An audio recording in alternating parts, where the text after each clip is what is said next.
told to blow in her face to help her get rid of the hiccups, but then this is what happens.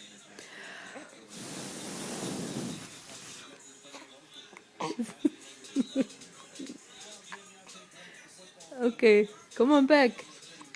Come on back. Let's try it again.